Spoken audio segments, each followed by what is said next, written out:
In the quiet chambers of contemplation, where wisdom weaves its tapestry, let us ponder the currents that shape our days. The Christian heart, once a steadfast beacon, now grapples with uncertainty. The ebb and flow of faith has shifted, leaving many to wonder about their progeny's path. As the tides of identity and belonging recede, parents gaze toward the horizon, seeking glimpses of their children's destiny. The unraveling threads Christianity, once a cornerstone of Western culture, now stands on shifting sands. Pew study of 2022 reveals a decline from 90% in 1972 to 64% in 2020, the faith has dwindled. Why? Let's briefly examine this issue. Existential shifts. The existential framework morphs like a chameleon. Raised in the cradle of faith, they now find themselves in diverse landscapes. Analyzing carefully, we can observe that the argument for Christianity is Christians, on one hand, their joy, certainty and completeness. But, on the other hand, Christianity is also Christians, when they are somber, judgmental, apathetic, inactive in social justice causes and joyless, when they are self-righteous and smug in complacent consecration, when they are narrow, rigid into the organized religion dogma and forcing religion on others, becoming repressive and blind to the big issues that ultimately affects them and their families, too severely and extremely badly. Then, we can see Christianity dying 1,000 deaths.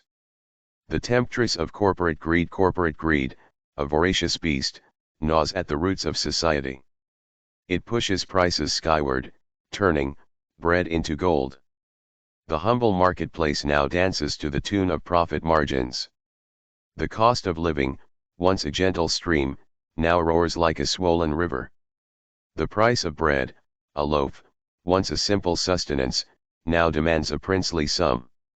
The working class, their pockets lighter, wonder if their children will taste the warmth of freshly baked bread. Housing castles, homes, once havens, now elude the grasp of the common folk. The dream of a white picket fence fades, replaced by the specter of rent hikes and mortgage rates.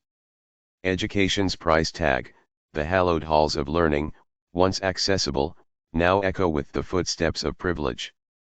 Student loans shackle young minds, their dreams weighed down by debt. Christians are missing the mark by not focusing on these demonic tactics that ultimately will make us all dirt poor, not owning nothing and just being happy, mesmerized by some kind of fairy tale illusion.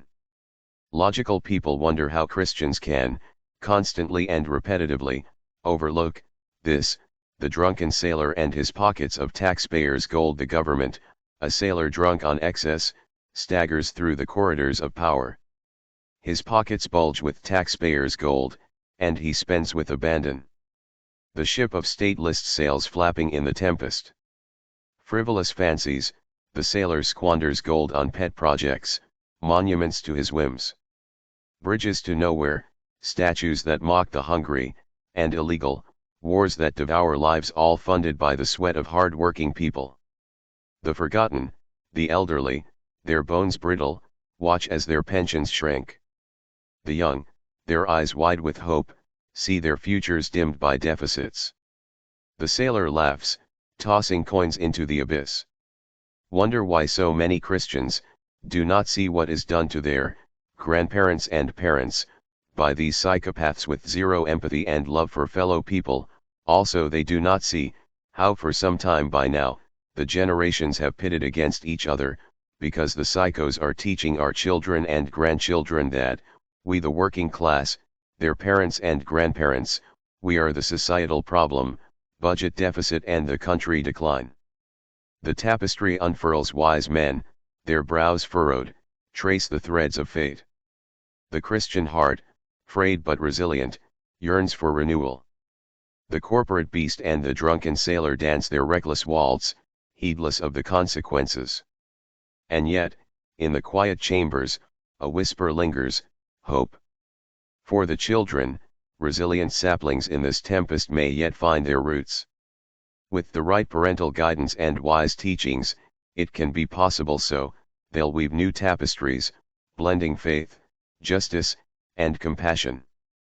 Perhaps, just perhaps, they'll mend the frayed edges of our world. Wise teaching will say in the decline, seek the dawn, in the chaos, find the compass by focusing intensely and constantly, only on the New Testament and Jesus Christ's teachings. Please, tell me what you think, and how you feel about this issue. Analyze it, brainstorm it, and debate it. Thank you for watching, I appreciate you, and God bless you.